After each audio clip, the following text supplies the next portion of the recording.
You're listening to Heritage Radio Network. With more than 30 weekly podcasts, HRN has something for every food lover. Learn more at heritageradionetwork.org.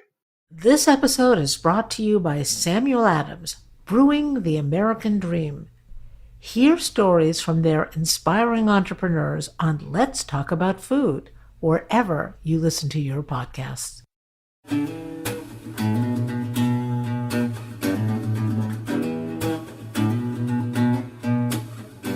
Welcome to Pizza Quest. I'm Peter Reinhardt, a man on a never-ending search for the perfect pizza. This show is the audio version of the Pizza Talk YouTube series, where I engage in interesting conversations with some of the country's greatest pizza makers and other artisans. Thanks for joining me on this quest. Well, welcome to Pizza Quest, and welcome back. And today, I have a very special guest joining us from, I assume you're in Ann Arbor, Michigan, right? I believe that I'm in Ann Arbor, Michigan. Yes. The home of many things, but for our purposes, the most important thing that it's home of is Zingerman's and Zingerman's Bakehouse. And we're with Amy Emberling, who is the managing partner of Zingerman's and you're really one of the founders of the Bakehouse, aren't you? Well, not really. I mean, I was here right at the beginning in 1992, but I was an hourly employee. And Frank Carollo, who happily retired a year and a half ago, he really started the bakery. But I was here at the begining, so you were there at the beginning, and by hanging in there, you're now you kind of like your yeast have risen to the top there. Yes, yeah, it's amazing. I can't believe I was 26 30 years ago. I did not think I would still be here, but you never know. Maybe one of the occasions for us having this conversation is it's like the 30th anniversary of Zingerman's Bakehouse. And that's amazing. So for there are probably very few people watching who don't know about Zingerman's, but for the sake of those who don't, and by the way, I see that you're standing in the bakehouse itself with lots of breads behind you. But there are people that are listening to this podcast on the audio version, not the visual, so they're not going to have the benefit of seeing everything that we're seeing while we're watching you. So every once in a while, I'll kind of describe what those of us who are on the video side are seeing. But Amy, tell us a little bit first about, Zingerman's Bakehouse and maybe just that whole story and then your story. We want to hear about, how you kind of ended up finding this 30 years ago and finding, in a sense, your path in life. Sure.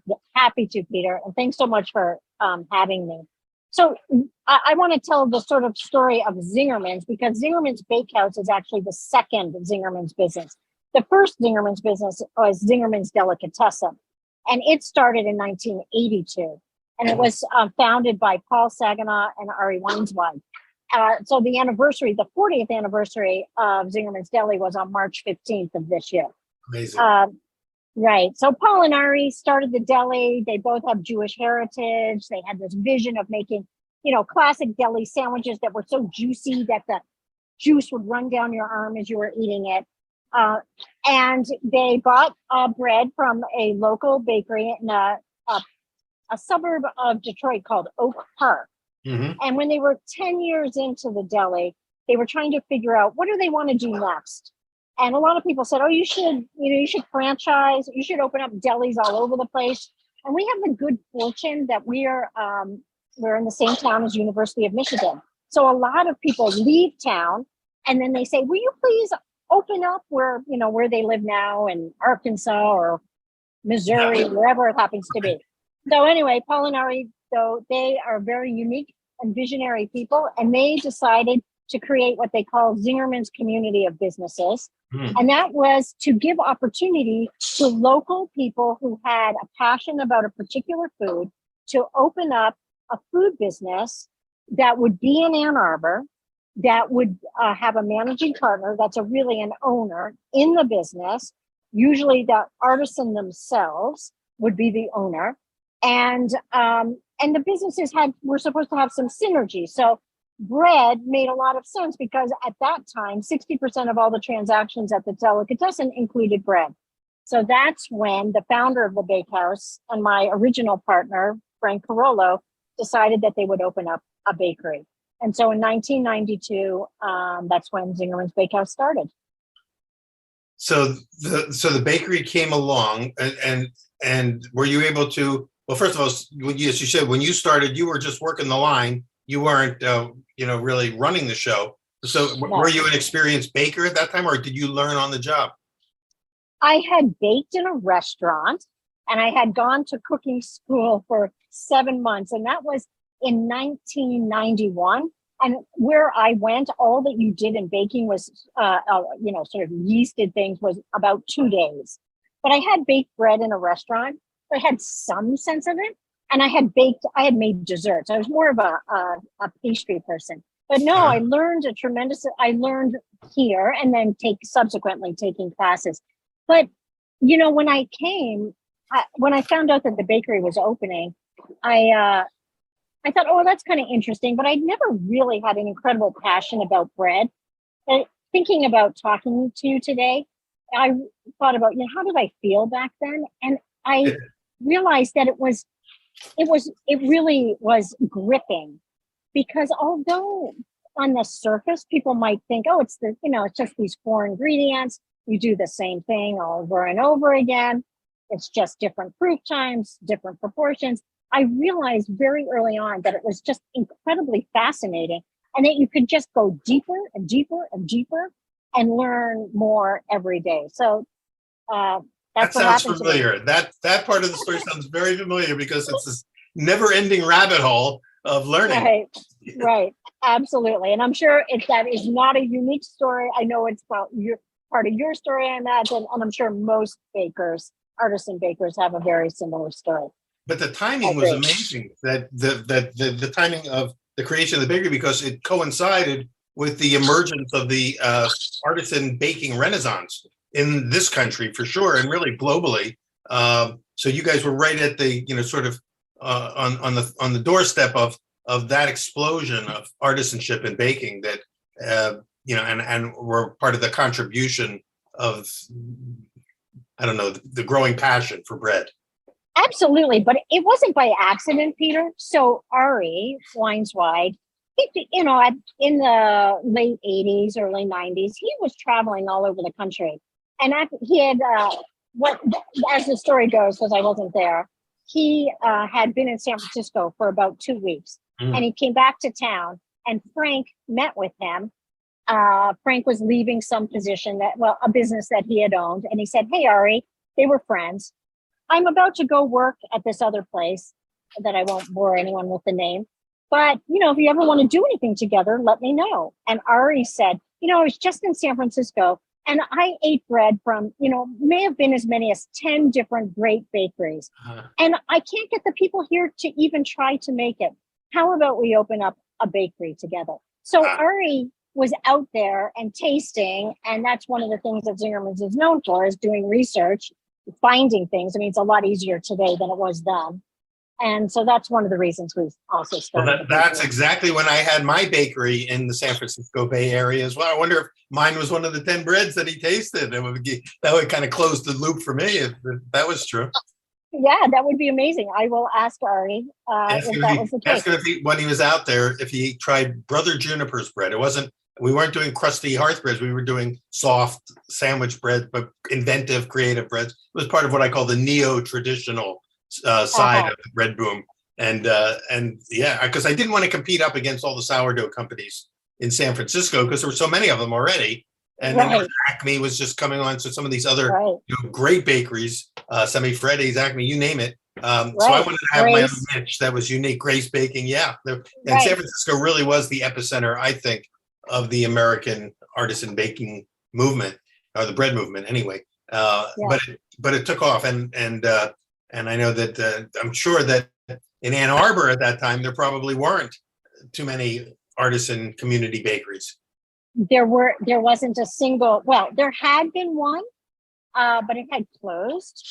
And then, as Frank told me, he thought maybe we'll have a year and a half before someone else opens up.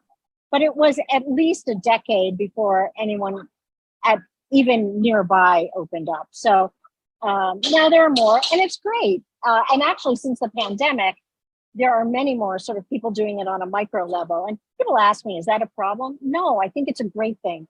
The more people who eat this kind of bread, the better. Everybody's, then you have more people out in the community educating people about why it's great. That's right. So I'm happy. The more, the merrier. Well, you guys, in addition to creating the bakery and growing, the various types of breads that you were doing, are also instrumental in helping other people learn how to bake bread, weren't you? Don't you do classes and things like that? Yes, right. So 15 years ago, we decided, it was sort of a funny story. We leased some space and put it under our lease for another Zingerman's business to move into. And that business, they changed their mind. Oh. So all of a sudden, they were very kind. They paid rent for 6 months. Well, that gave you a running start. Yeah. Yes. And so we had 3,500 square feet that we thought, what are we going to do with this now? And, we had Zingerman's is really into educating ourselves, educating the community. And so we thought, why don't we build a classroom and really teach people what we know? And so that's what we did. And so that was 15 years ago. We now have 2 classrooms plus a lot of virtual classes. And it's really been one of the biggest joys of the bakery, being able to share with people. So the classes continue on now and into the future. If somebody's interested in coming out for a class, how do they find out about it? Just go online to bakewithzing.com. Just like it sounds.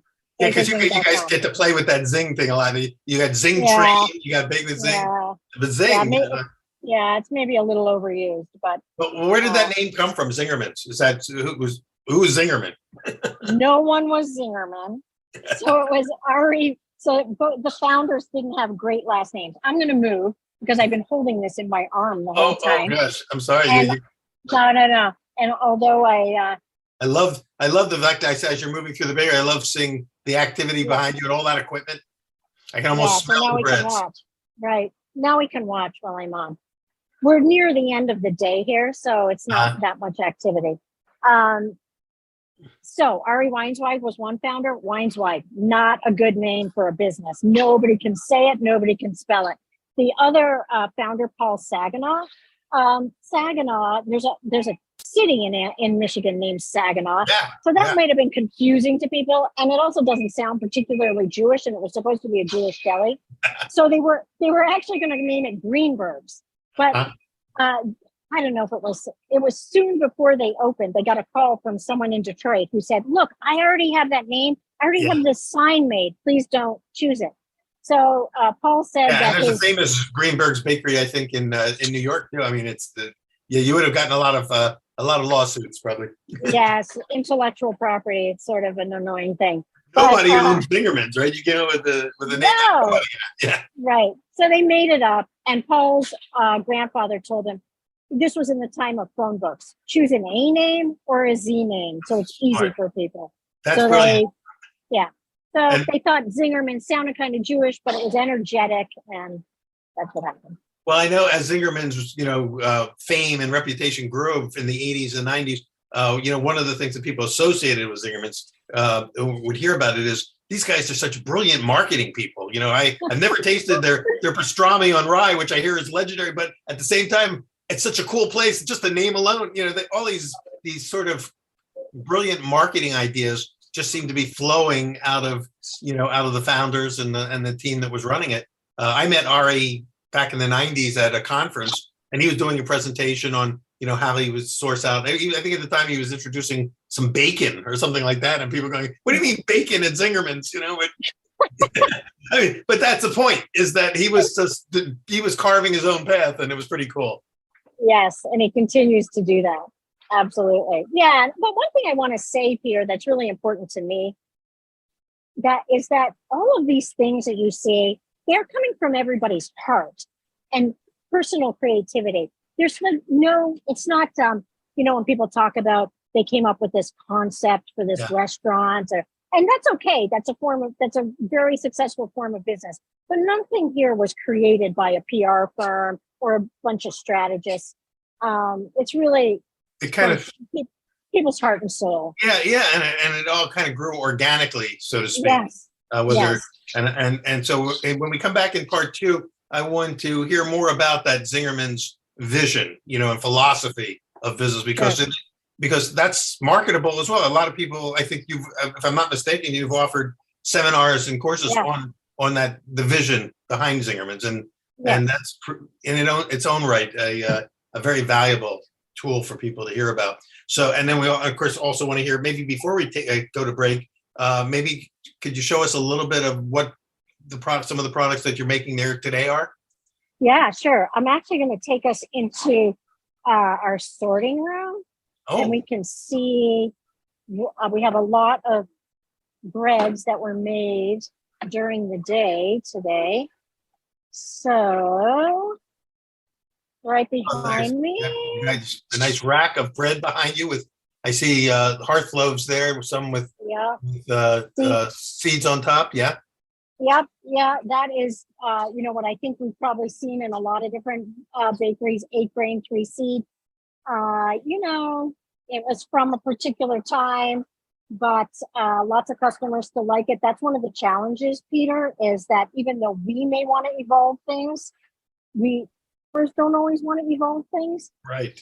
Right there, we have some what we call better than San Francisco sourdough, because we got into a little bit of an intellectual property disagreement with a company in San Francisco. And Paul, who's very funny, said, how about if I call it better than San Francisco sourdough? And they said, that's fine. So that's what we call it. So you put another word in front of sourdough and you can call it your own.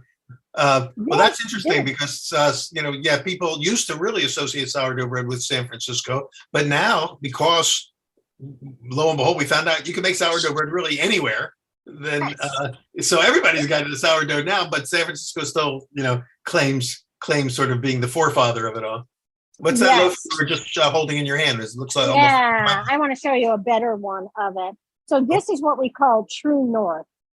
And why I wanted to show you that one is because we're really we've made an effort right from the beginning of buying local grain and from small millers. At the beginning, when we opened way back in 92, there was a mill in Ann Arbor called the Daily Grind. And they got some of the grain that was grown locally in and milled it. Some of it obviously came from different parts of the country. But this bread was created with Michigan grain that was milled by someone in the Leelanau Peninsula originally. Now, he didn't make it. It's a difficult thing that we're all trying to do, right? Yes. And so right now we've been buying from Janie's Mill, which I'm sure you've probably heard about in Southern Illinois. Have you heard of Janie's? Yes. I've heard of it, but I don't know those folks. But I know that they're part of like kind of a growing coalition of regional mills that, are sourcing locally, milling and in small batches and specialty batches. And it's one of the exciting aspects of what's happened in the artisan bread and baking movement. Yes, recently. Okay, I got to find you some Jewish rye because Zingerman's Bakehouse had to make Jewish rye right from the beginning. Yeah, absolutely. You had to. So here's a nice loaf. Oh, classic looking rye bread. Yep, classic looking rye bread. I guess you couldn't call it New York rye bread, or somebody from New York would get mad. So you have to call it better than New York rye bread. But that the New Yorkers wouldn't have put up with that. Maybe the San Francisco they were a little more chill. Okay, you can call it better than San Francisco, but the New Yorkers, they would have fought. So. Exactly. So just again, we're just about ready to go to break. So just tell me about that rye bread, because again, that's maybe one of the signature products of Zingerman's. What makes it?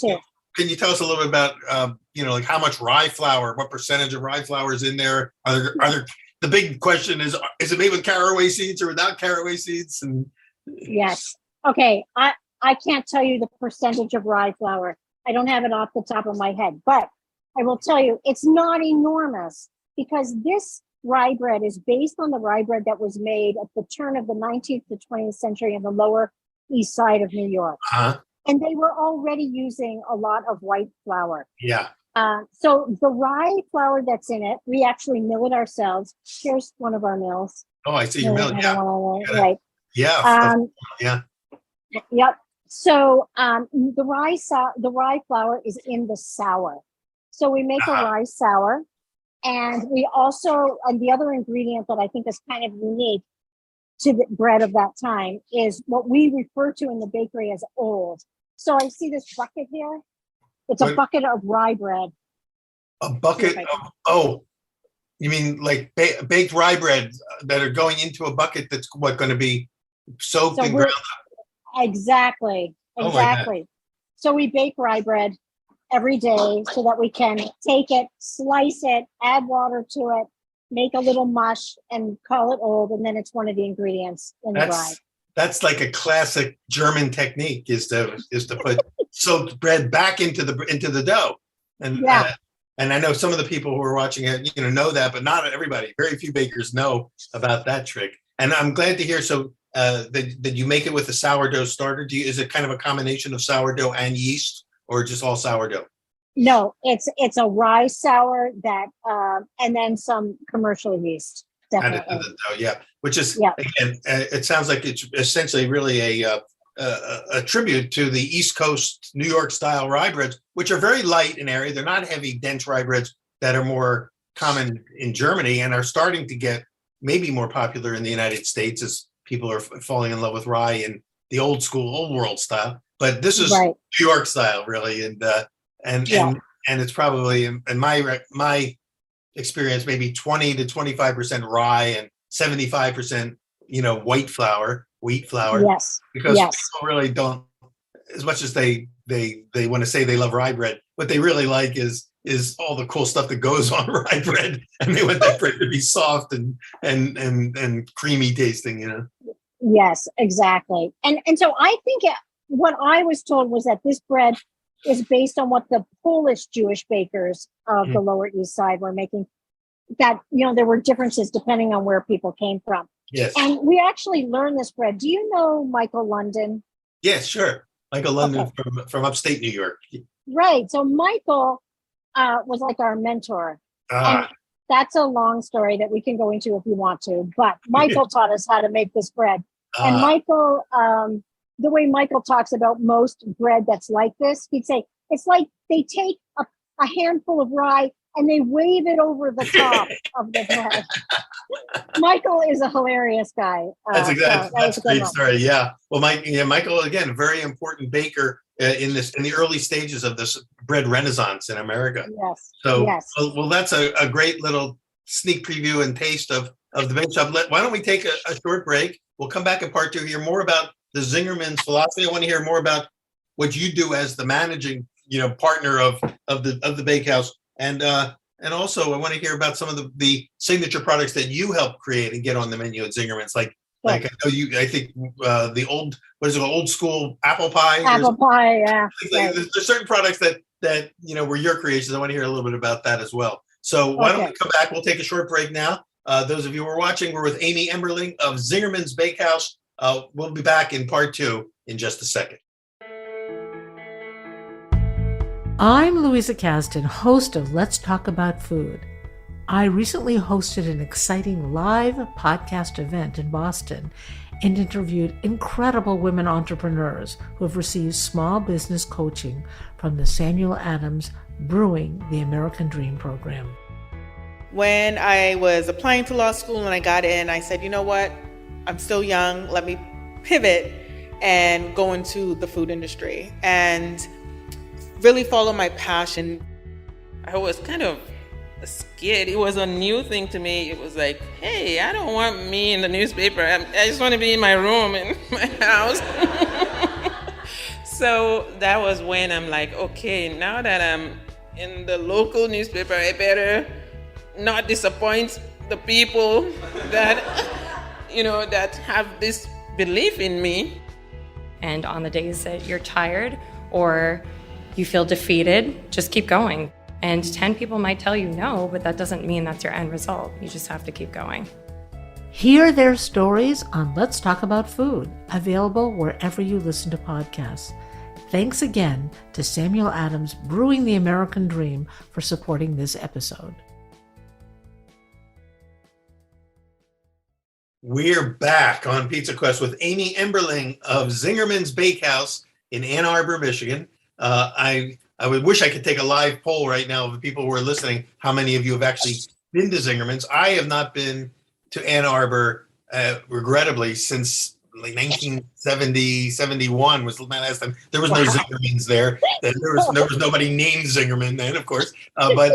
And so I never got to experience Zingerman, but I've experienced it vicariously through products that have been sent to me, and by going to workshops where Ari and other people from Zingerman's were talking and showing us the things. But I've always wanted to go there. And it's funny because you think, I don't have a whole lot of reason to go to Ann Arbor, except that would be the reason to go, and that's an amazing accomplishment in itself to have created something that is a destination site for foodies of all types. We would love if you came, Peter. We'd show you a good time. I would love to come. Maybe participate in one of your classes or something sometime. Yeah. That could be maybe. That could be the reason. We'll make it happen. But okay. But thank you. In part one, you were telling us, Amy, not only about some of the breads and the stories, and you were showing us that rye bread, that sort of New York style rye bread, and also the better than San Francisco sourdough bread, and all the types of breads that you're doing. But you do other products besides breads as well. And if I'm not mistaken, you had a hand in developing some of those products from the beginning. Yes. We also have a pastry kitchen, and we also do decorated cakes. And we have a little kitchen that makes soups and different sandwiches and things for our retail shop. So before you go into all those products, how much of the product that you make is actually used in Zingerman's at your own shops, and how much of it kind of goes out to accounts and clients, either in the area or even around the country in mail order or whatever? Yeah. So I would say that 45% of the bread that we bake is used or sold to a Zingerman's business. The rest is to wholesale customers, restaurants, grocery stores. So that kind of that makes you one of the major bread suppliers in the whole area then. I think so. Yes. Yeah. Of a particular style, not, soft. And there's a bakery, Michigan Bread, that's doing a lot of rolls and things. So, it's kind of nice. People have their specialties. Do you do fancy breads like chocolate babka and things like that? We do. So we make a chocolate babka, and we're about to introduce this September. No one knows about it. So you have the scoop, Peter. We're breaking the story right here. It's called Eve's Apple Babka. Sweet Temptation from the Garden of Ann Arbor. It sounds awesome. I'm guessing it's going to be like an apple pie filling with streusel topping. Yes. Roasted apples. It's quite delicious. Walnuts. We're making it particularly for the for Rosh Hashanah and the Jewish New Year. So we'll sell it only in September. And that's great. Well, babka is kind of in its own renaissance phase right now. People are obsessed with babka. Don't you find that funny? Well, it seems like if you want to know what's going to be big, then you want to look back 60, 80 years, what was big back then, and then make a prediction that it's going to come back, because certain things just, are so good that they need to come back. Yeah. I just thought when it really started making a big splash about 5 years ago, and mainly bakers younger than me, I thought, wow, this is kind of funny, like big deal, babka. But you know what? It was new to them.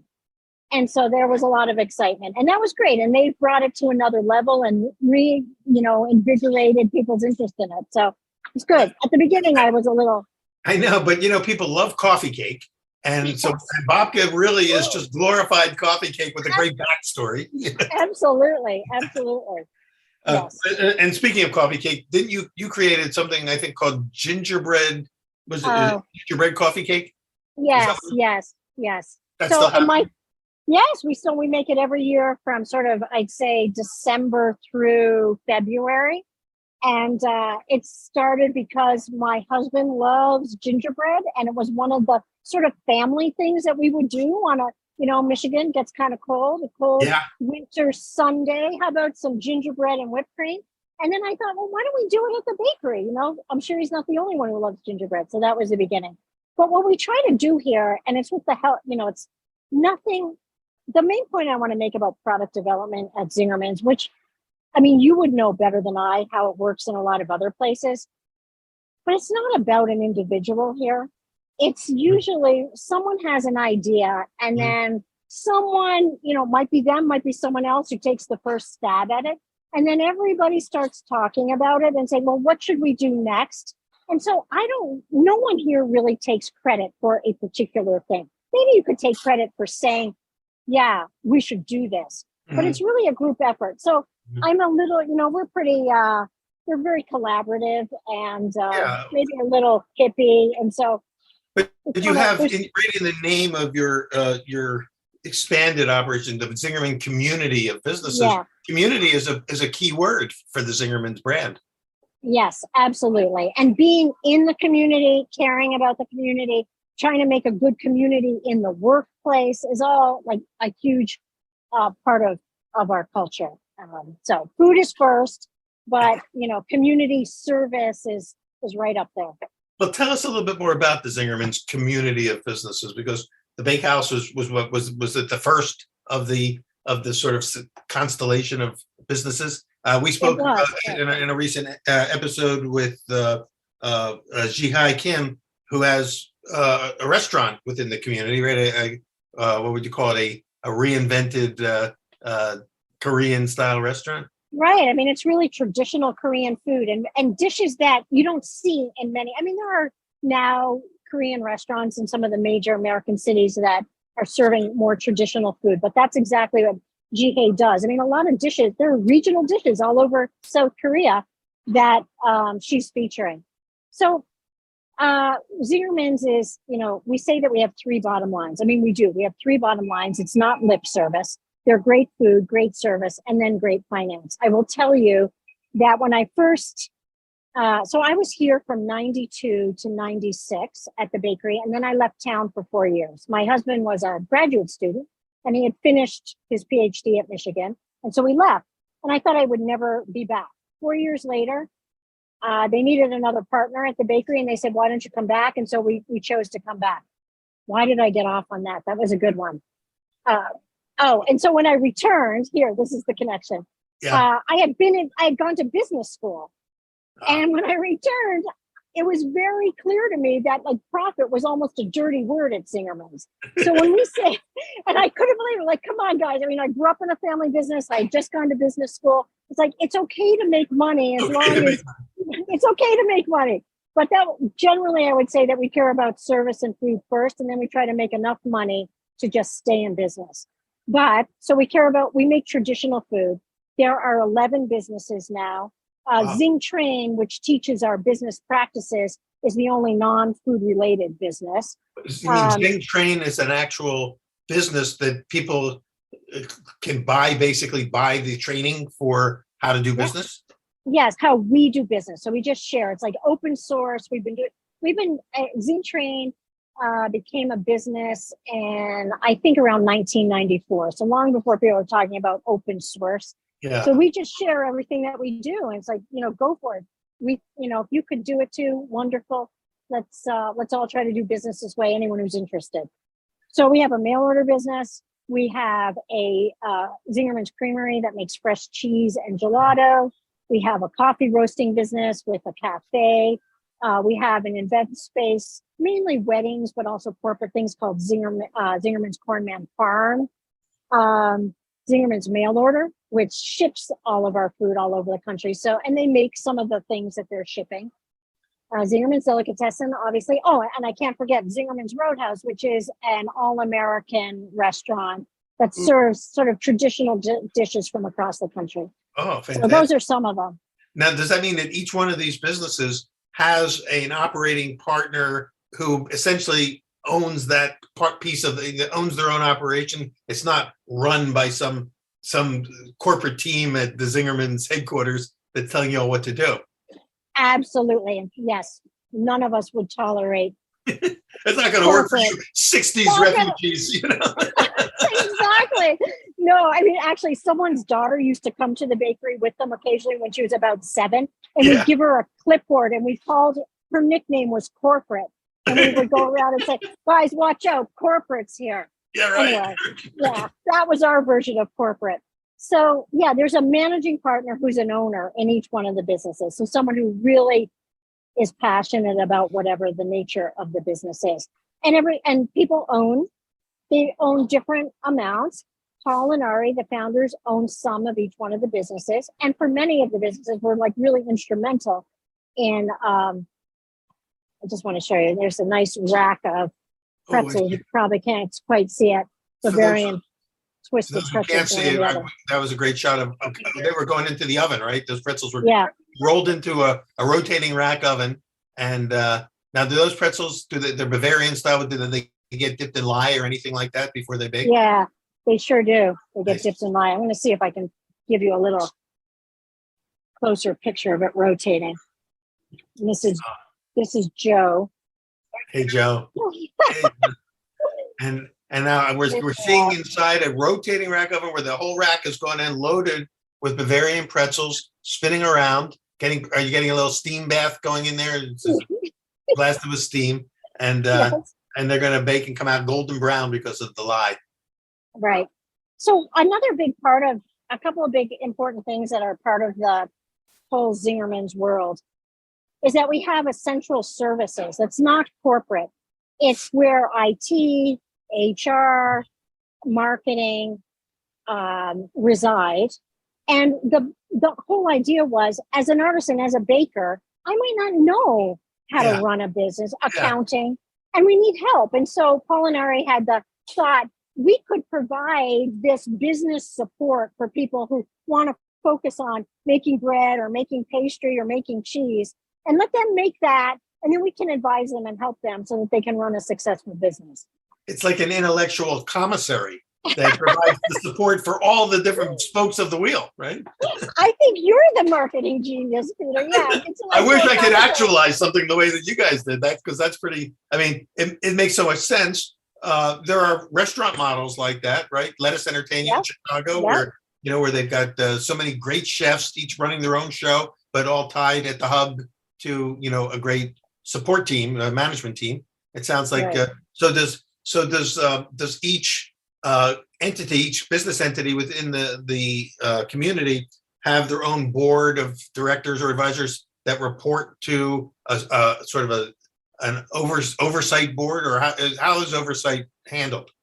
Yeah, so I would say no. There's what we call the partners group, and that's all the owners, and we meet every 2 weeks. And even though there's very little cross ownership between the businesses, we collaborate on certain issues that we've defined as this group is going to make those decisions. So the partners group really governs the organization. So to get into the partners group, you have to be one of the partners of the business you're running. Exactly. And they all kind of they share their accumulated wisdom with each other in what I would imagine could be sometimes very exciting brainstorming sessions. Yes, or arguments. Yes. But another thing that I want to share is that another important part of the whole Zingerman's thing, and I brought it up a little bit at the beginning, is giving opportunity to people. So many of the partners, fully now, more than half of the partners started as hourly employees at Zingerman's. Wow. And right now at the bakery, so I'm now a managing partner, but I started I made $8 an hour. Yeah. And I have a new partner who's worked at the bakery for most of the last 20 years. And he started as a 17-year-old working behind the counter in the shop. He was a delivery driver. So it really happens. I say to people we have a welcome to the bakehouse class, and I say, you never know. You might think that you want to be an owner here someday. Watch what you wish for, because it could happen to you. Well, that's the thing, is when you're young and in the beginning of something, it's hard to project 20 and 30 years down the road. But here you are 30 years down the road from when you started, and you can look back and see it really can happen. If you hang in there and what's word, contribute your energy and creativity to the project, you could ultimately be in a position of authority and responsibility and partnership. So how many partners within one entity? Like how many partners within the bake house are there that get to go to those meetings, for instance? Well, there are two. Most of the businesses many have two. The Delicatessen and Zingerman's mail order have three. A few have one. But So it really just depends on how people want to do the work. We have another sort of interesting thing. I don't remember how many years ago it is now. I don't know if it's 8. We started having what we call a staff partner because we're making decisions for the organization at that level. And of course, we don't have all of the perspectives. We only have ours. And being a managing partner is a distinct, it's important, but it's certainly not an all-knowing perspective. So now we have 4 what we call staff partners that sit on the group and have a vote. That's great. We actually make decisions by consensus, but they're part of the consensus. That's great. And they're not shop stewards, but they're there to just broaden the perspective. Yeah, and they get to bring in the perspective of what it's like for the working side, who are well. It's certainly in some ways it reminds me of that. I'll call it the counterculture idea of the co-ops. You know, all the co-ops, very few of which have survived to today. But the best of that aspect, where at least the people who are doing the work, the day-to-day frontline workers, you know, get to weigh in on and bring to the leaders what the needs are, what the concerns are. It could certainly keep the unions out. I don't know about that. That's an interesting topic, but I'm not sure that will keep any. I mean, I think unionism is a movement now, and who knows? It's coming back in big time, that's for sure. Yes. You know, Peter, I'm sometimes accused of, like, people want to know, like, what are the bad things? You make it sound like everything is perfect. Well, I know it sounds like one big happy family. No. So I just want to make it clear that, we got all the same issues that everybody else has. Yeah. You know, in any given day, there's something that's not going right, and it's challenging sometimes to work in this model because you have all these entrepreneurs who are supposed to cooperate. Sometimes we're pretty independent. We don't want to cooperate. We want to do our own thing. Some people, I think the bakery, 4 or 5 former managers of our bread bakery have opened their own bakeries. They didn't want to be partners in Zingerman's. It was too much collaborating for them. Some people just have to run their own show. They just, I mean, by nature, they need to have their own thing. Right. And so Zingerman's is a stepping stone for them to their own vision. Yes, which is great, which I'm happy about. But I just say, you know, it's not for everybody, and there are things that are challenging in the model. Well, there's no way to run a business without challenges. I mean, it's somebody once, when I had my bakery, somebody said, you know, the main job of the head of the company is to solve problems. That's your main job, and problems will come. So make sure that you budget time for that. Yes. But it sounds like you guys have, this is the 30th year of the bakehouse and 40 years basically of Zingerman's. So you guys have been navigating through all of these, figuring it out. Yeah, we're constantly trying to figure it out. Absolutely. It's been a good run so far, and hopefully it will keep going. That's the goal. Well, I want to hear a little bit before we run out of time completely. Number one, about you told us a little bit about the old school apple pie. In the end, the pie looks like, what is it like? It's just a big Dutch apple style pie, or is it two crusted pie, or is it maybe Michigan apple? Right, it's a two crusted pie, and it's Michigan apples. But the thing that was interesting about it was trying to use unrendered lard, so real leaf lard that's never been rendered as one of the fats, as the fat that was in the pie. So that's why it was called old school apple pie. Ah, that's interesting. One thing, Zingerman is clearly not a kosher deli. We know that. Not with all your great bacon. So being able to use lard and good leaf lard is, for most pie bakers know that's the best crust is made with leaf lard. So you're basically going for the gold standard of an apple pie. Absolutely, that's it exactly. And I think that most of the things that I bring up and say let's work on, they're not about doing something kind of which is wonderful, but new and mishmash of, French and Japanese. It's more the traditional things, or going back. Instead of innovating forward, innovating by looking back. So that's kind of what I bring. It's kind of a nostalgic experience of the best of the past, not the worst of the best, but the best that we can recall, the best memories from our past brought into the present. Yeah, exactly. And that's a great business model in itself, because people want that. They want to be connected to the best memories that they have there, especially their food memories. Right, exactly. So tell me about what's this? The Buenos Aires brownies. Is that Yeah. that's another one I saw on the menu that I heard was yours. Yeah. So one day I was at Zingerman's Deli and I was having a meeting with the marketing people. And Ari walked by and they said to Ari, this was in the early 2000s, Ari, that stuff in the fridge, that brown stuff, it was really good. And he said, oh yeah, it's good, isn't it? And then he walked away and I said to them, what was the brown stuff in the fridge that was really good? And it was dulce de leche. Oh. So we were just on a thing about Zingerman's mail order said, make us some different flavors of brownies. I've never been thrilled about making a million different brownies. As a baker, making a brownie is not, the most elevated thing, as much as we can all enjoy eating them. I love brownies, especially if you find one that you really love, then you don't want any other kind of brownie except that one. Yes, it's true. But as making it's not why I became a baker, but whatever. So he said, well, maybe we could find a way to use that dulce de leche in a brownie. So that was a long time ago. Now we sell, and so there's a layer of brownie, layer of dulce de leche, layer of brownie, some demerara sugar on top.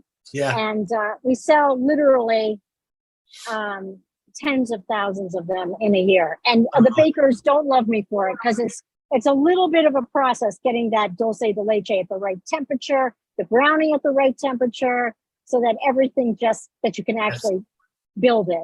But if it was easy and anybody could do it, then anybody would do it. But you have to have a place like Zingerman's where they're willing to put the extra mileage into to bring out something that's unique and original. Have you been listening to me like on something? Because that's what I say. No. But yeah, I say, it's exactly it. If someone else could do it, they wouldn't pay us to do it, you guys. So. Well, I haven't listened to you, but I feel like you could be my sister, because you're talking my language, and I love having this conversation with you. So I want to thank you so much for sharing with us. First of all, the 30th anniversary of Zingerman's Bakehouse, and for all your work there, and for the work that everybody at Zingerman's is doing to kind of create models. I don't know how to say this, but maybe models that can be almost like heroes for other people that want to get into business and go, how can I do this? How can I succeed? Well, here's a model that works. Why don't you go take the Zing train, Right, exactly. Well, thank you, Peter. And Peter, I want to thank you because you are a big model for bakers all over the country, and definitely bakers here. I walked around this afternoon, checked in with people about whether they could be on the Zoom, whether they minded. And I said, you're going to do this podcast with Peter Reinhardt, and eyes wide open. Really?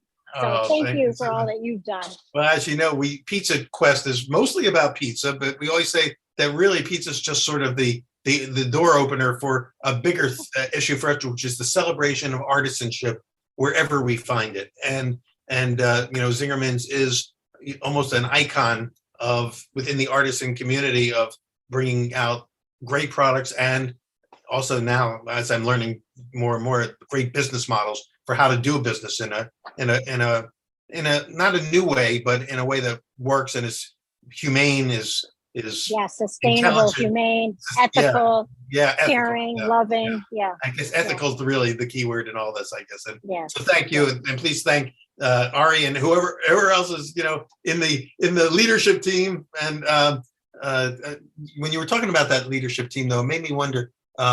Is each business, I'll end with this question, is each business within the, for lack of a better word, constellation of the community of businesses, each one is responsible for their own success, financial success? The money's not pooled. Like if somebody's struggling here, the other businesses aren't responsible to bail them out.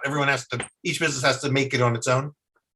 We do try to make it on our own, but of course, if somebody has cash and someone else needs a loan, there are friendly loans. We cross promote each other.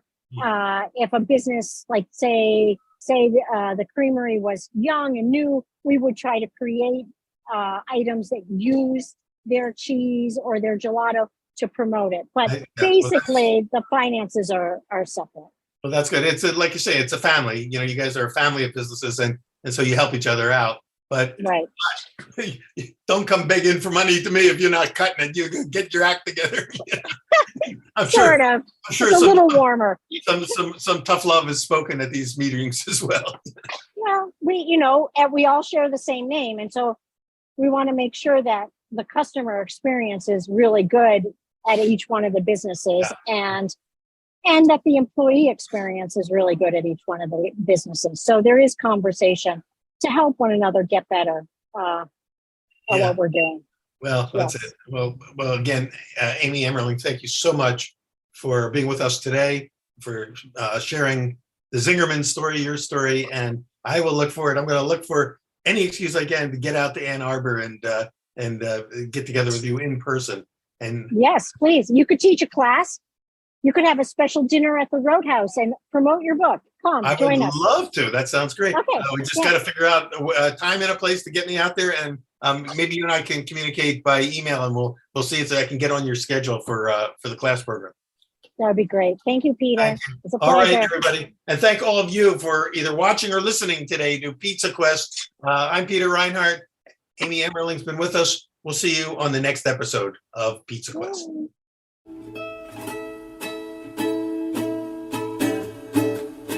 Pizza Quest with Peter Reinhardt is powered by Simplecast.